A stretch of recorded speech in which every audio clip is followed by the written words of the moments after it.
my beautiful lovelies. So I am setting up for my live tonight. I do that on Tuesday nights around 8 o'clock. And it started out as a way for me to talk about my journey and kind of get some of my venting and emotions out about being on dialysis.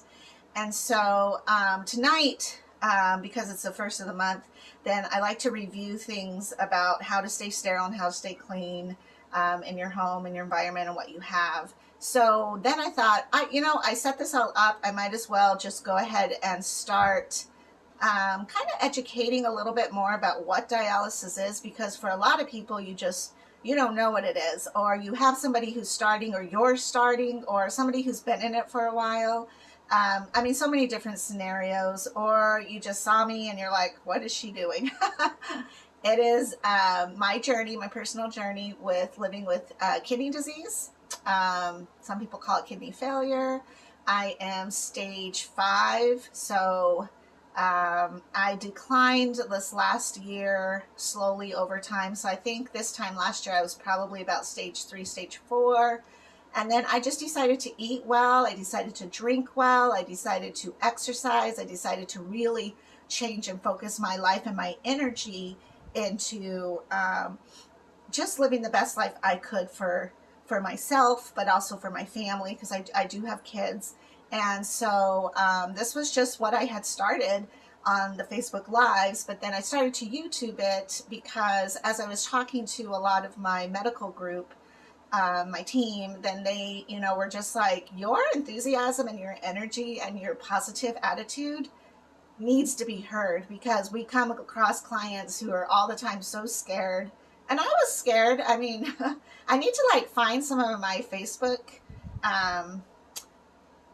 feeds, because I remember there were some really great times where I was so raw with emotion because I was unsure about what my new life was going to be like. I was unsure on what the next steps were.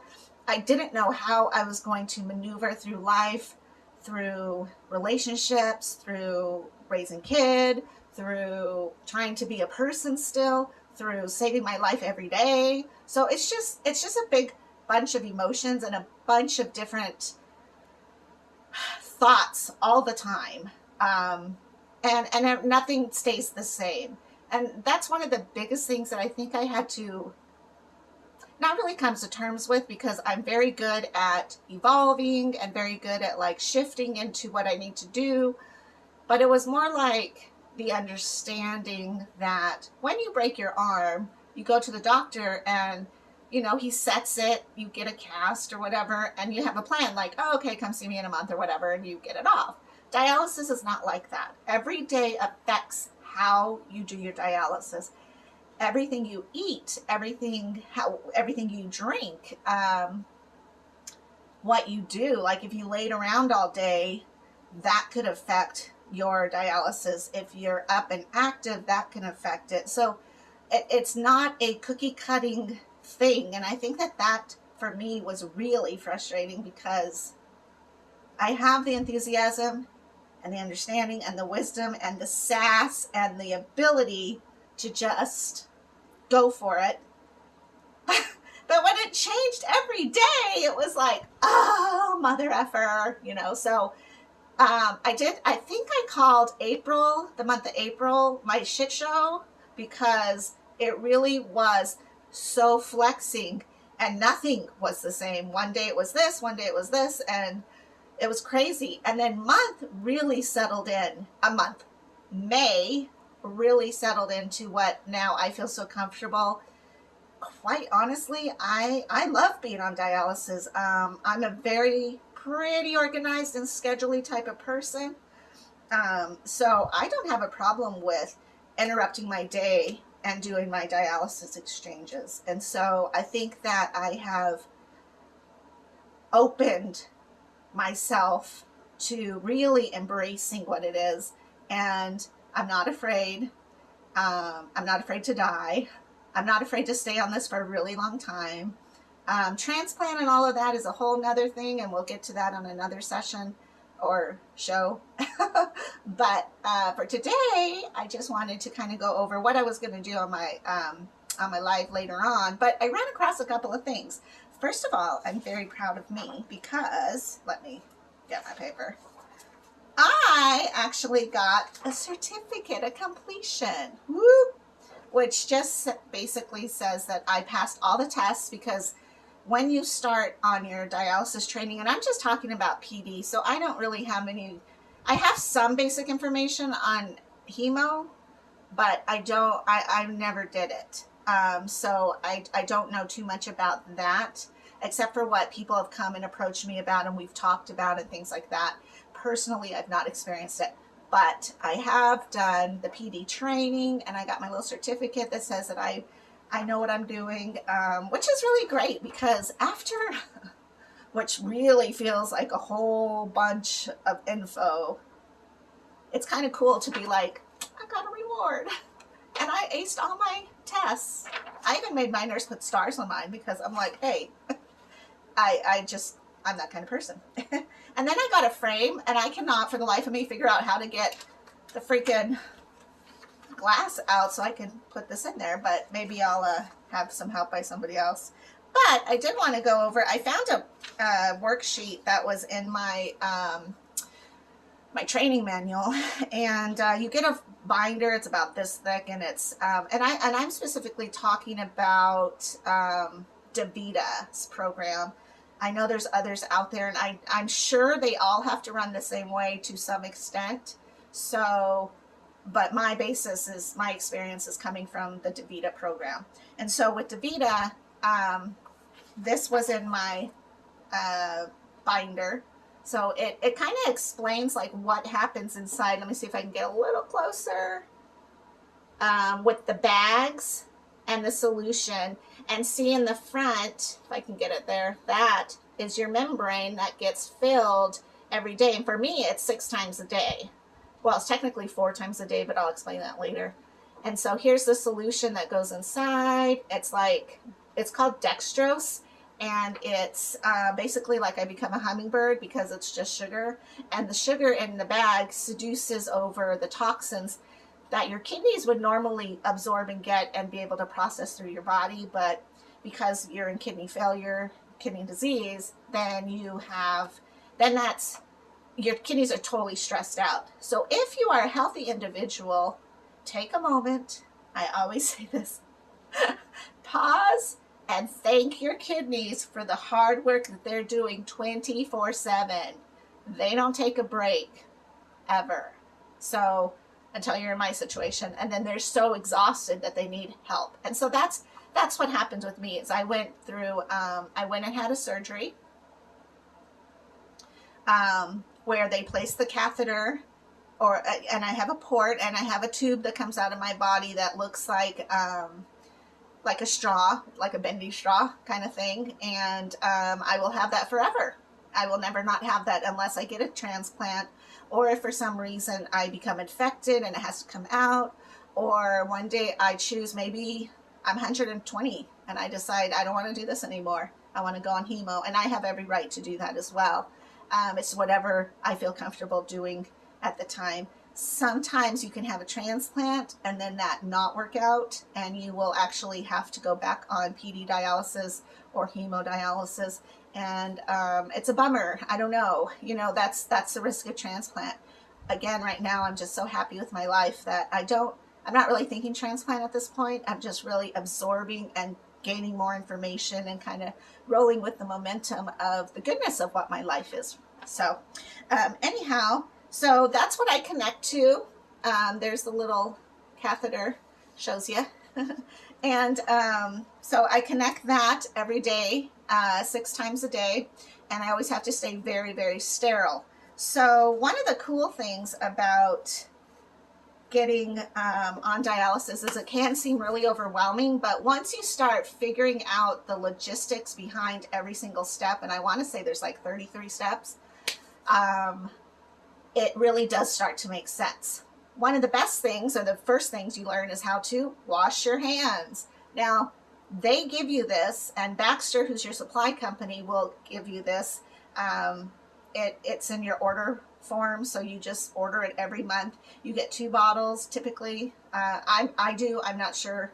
I'm pretty sure that's probably standard. One's for your sink, in the bathroom and one is in your shower, because when you shower, you do not want to use, you can shower with like shampoos and conditioners and body wash and shave and whatever else you want to do in there. But when it comes to cleaning your port area, which is super freaky, and you can't be like in and out of shower anymore. It is like, take your time, think what you're doing. You don't want to yank your port, God forbid. And I will have to do a video about that, because it's a lot of steps and a lot of work to kind of keep yourself from swinging your catheter around. But they do give you this hand soap to use for you, especially when you're washing your hands before exchanges.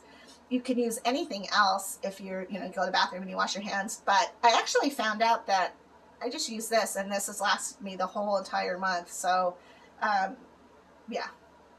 So then they also give you some hand sanitizer, which is good, because sometimes what happens is, as you're learning and remembering your steps, after you wash your hands, then you want to not touch anything. And so you wash your hands, and I'll do a demo on this another time, but then you don't want to touch anything, so use your paper towels to touch the doorknobs, shut the door, to do different things. But then sometimes you have to touch, like earlier today, I forgot after I took my blood pressure to get one of my bags out, and so I had to go to the box and touch the box. And then so basically beforehand, I just went ahead and squirted some and rubbed it. And this is really great because it's not drying. It doesn't have a smell, but it's definitely has some type of little moisturizer in it or something, or maybe it's just cool to my skin. I don't know. I like it a lot. However, I wish it did have a pump, because that would make it a little easier. And I kind of feel weird, like if I have dirty hands, I do this, but it is what it is. I do also buy this to use because just for little things around the house, or I have one by the sink and the bathroom, and then one also on my tray thing, rolling cart, that I use to set up my stuff. And in another video, I'll show you how to do that. But I do like this because it does have the pump. And another thing about this, which is really important, is like, if you're like me and you had a whole big giant family, right now it's just me and Ben, and he's 13. But before, when I had a larger family, you would go to Costco or you would go to Walmart and you would buy the giant hand sanitizer refill bottle, right? What I didn't know until I started dialysis is that is not, it's good to do because you are definitely not throwing these and throwing these and throwing these away, because, so much trash. But at the same time, what you need to do is make sure that you clean this whole thing. And I always put, ever since COVID came, I started to put a little bit of bleach in my dishwater whenever I wash the dishes, just to adds a little extra there. So I will take these, and like this bottle is almost done. But you know how you get to that little part and you're just like, it's either you toss it away or you refill it. Don't refill it. So you really need to toss the liquid away if you want to reuse this. And then you actually clean this out so that you're not reinfecting, because this thing gets caught up with crap. I mean, you're touching this. And it drove me nuts when I would go to like a restaurant or a bar and they'd have the giant hand sanitizer bottle there on the counter, and I'm like, I won't touch that, because I don't know what was on this when they this, and then you can see the filth and the drips, and I don't know. But I didn't know about that, so there's the education. I didn't know either, but now I do. So I always make sure that I clean those out if I am going to reuse them. Another thing is that you have to make a bleach concoction every week. I find that I do it like every 8 days or so. And what it is it's going to be 2 cups of water in here. I've already put one in here.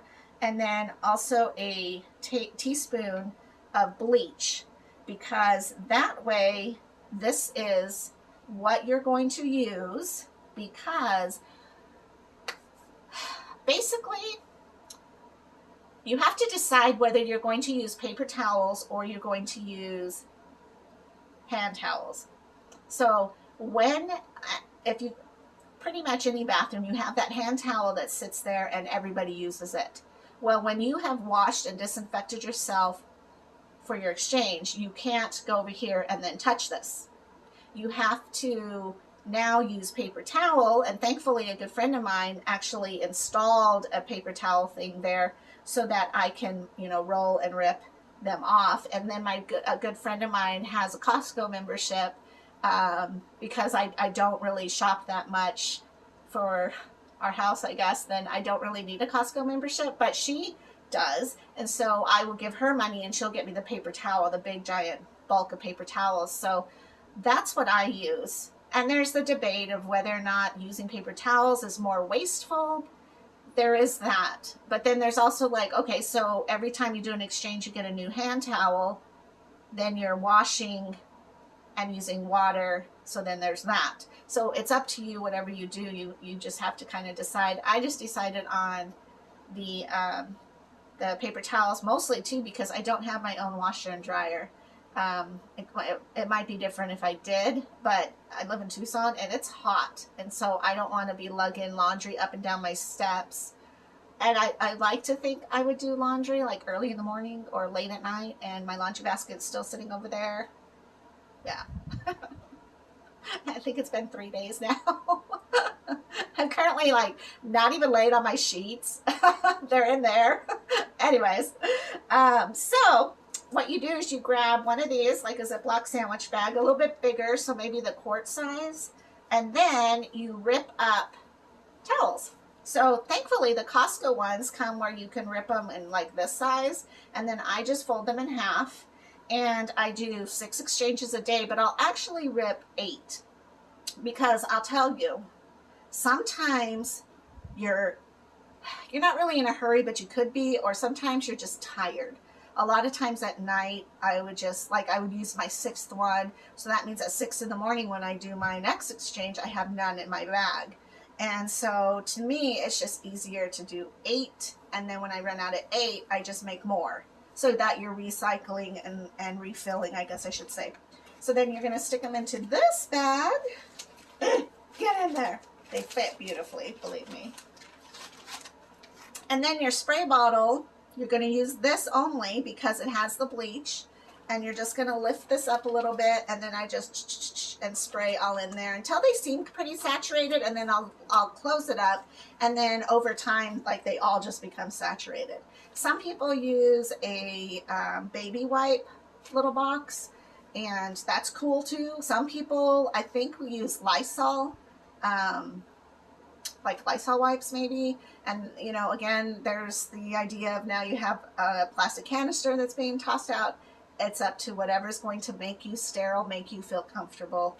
That's the important thing. Just do what you want to do to make that easier on yourself. So there's that. And then, let me think.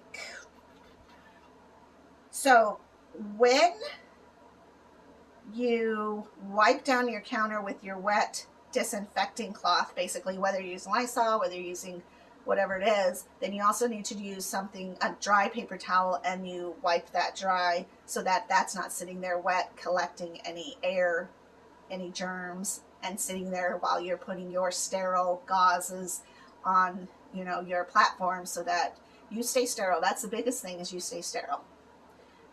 Then you get Alkavis, which is super great. It has, it's for infection control. So when you have your gauzes, and I'll do this another time too, you will pour this onto your gauze, and that's what cleans your catheter. So it's important that your catheter get cleaned, this little blue guy, because he's hanging out in your pants, he's hanging out next to your skin, he's hanging out, sometimes he hangs out, like, in the beginning, when I first got it, the first week, honestly, I was like, I know what it's like to have a penis. This is the weirdest thing. Like, it's hard, it's soft, it dangles, you know, gets in my way. I have to adjust it. I got to strap it down, you know, like, I was woke to a whole nother situation. But you have to keep it clean. So even though, you know, it's protected, ooh, what is that? It's like a little fly. Even though you're protected with clothing or whatever on top of it, or if it's tucked inside little pockets, there's little bands you can purchase. Sometimes I'll wear like a maternity belt because I just don't want to get somebody, you know, like if I'm going to go out dancing, sometimes I'll do that so that nobody bangs into my body or accidentally grabs onto my body. Not that I let that happen, but you never know. Never know when you're getting it on out there. So anyways, so that's really important because you want to stay sterile. The catheter has to stay sterile. When you take that cap off, that is like your first level of defense against germs and anything else. It really cleans it so that you're able to connect your bags so that you can either are filling or you're draining, and that's really important. And then the other thing is the ESEPT, and this is important because this is actually what you use on your skin every night or day when you clean your port. And the reason the port area is really clean, needs to be clean, is it's like it freaks me out to think like I have a tube coming out of my body. I am a Capri Sun. So I don't know, like it doesn't sting even when like your skin kind of has to get used to being bandaged every day. And so there's been times where I've pulled a little too hard and some of my skin has ripped. Of course, I'm a mommy, so I've had babies, so I have stretch marks and I'm proud of them. And so that skin is always a little more tender than regular skin. And so you can tend to tear it. And this, it doesn't burn. It's not like alcohol, and it's not like, oh my gosh, there was this red stuff that my grandma would put on my cuts, and that, like, you'd rather just go get cut again than to have that on you. And I don't remember what that was called, but nonetheless, freaky. This is really great because it might sting for like a split second, but then you're done. And and at the same time, like, just because you have a cut or it hurts for a split second, you don't want infection in it because that infection could spread to your port. You just want to keep that safe. So I'm really glad that we get this as well. And that all comes with Baxter's. But there are things that they didn't tell us we need to purchase because, again, you know, you just kind of come into this like, here I am, I'm here for dialysis, you know, so paper towels is a big thing. I want to say that Costco is probably the better deal for the amount you get. I've never sat down and done the math on it though, versus a Fry's. And I don't really even think that you need to have the thickest paper towel. I don't think that that's even necessary. So I don't know. I've not used anything else up until this point than Costco, and that was just so wonderful that my friend, she actually gifted me my first package once I got on dialysis, and then now since then I've purchased from her, and I think I've only purchased from her once, or you know, gave her the money to go get it. So maybe I use a whole package one a month. I'm not quite sure on that. So there's that, and then there's like, you know, bleach you need to get. You need a bag that is like your emergency bag where you have like at least a whole day or at least a whole exchange of bandages and stuff in there like caps and your clamps to make sure like if anything happens, you know, you have to run out of the house, you can grab that and you can have like at least one exchange if something crazy happens. And a bag in there, you know. A flashlight, which I still have to get mine. I totally forgot. So yeah, so that's basically like the first kind of concept steps of how to be sterile, what you need, kind of a little bit of a flow, and what dialysis actually is visually, so that it kind of brings you like, oh, okay, it is doable. It's not so scary. It's totally, I love it. I don't think that I wish that I went on it sooner. It came at the right time. Oh, my necklace is weird. It definitely came at the right time in my life, flowed into what I was going through personally, because, you know, you have to get things ready. And I'm single, so I don't have that other person to either help me or that other person to get in the way of what I need to do. So, because, you know, let's get real. Relationships are hard. Relationships are beautiful. But it's a blessing and a curse. You know, I don't have somebody to be like, hey, could you set up my bag? And at the same time, it's like, I'm just happy I don't have to be like, here's where I'm going, here's what I'm doing, this is who I'm going with. I don't know. I'm just an independent princess. That's who I am. So anyways, that's it for right now because I got to get ready for my next gig. So I love you guys. Thank you so much for being patient and watching. I think this month I'm really going to do, again, like a bunch more educationally kind of things.